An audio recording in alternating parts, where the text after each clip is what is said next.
Patay ang tatlo ka individual matapos ang stabbing kag shooting incident kadungan sang bisperas sang kapistahan sa barangay Tiringanan, Haniway, Iloilo kahapon sang hapon. Ang mga biktima mo sa day alias Jimmy, 66 anyos, alias Francisco, 56 anyos, kag lunsay residente sa mga barangay.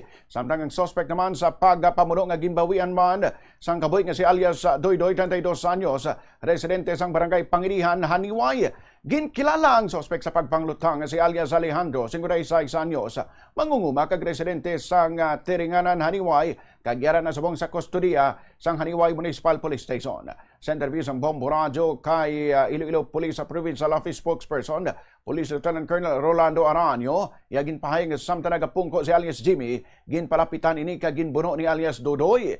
Nagbulig naman si alias Francisco nga isa ka barangay tanod apang sa malain nga palad ning nadalahig kag nabunan man.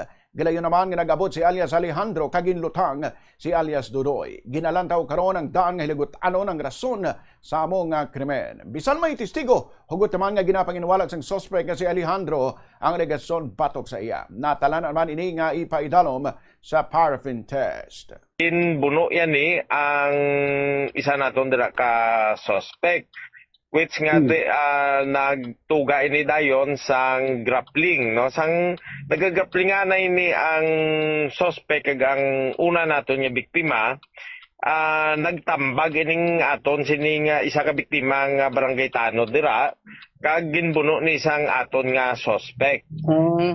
Sang sige ning ilang nga pinukutay didto, nakita ni isang ang utod sang unang biktima nga ginbuno no sang aton ning suspect.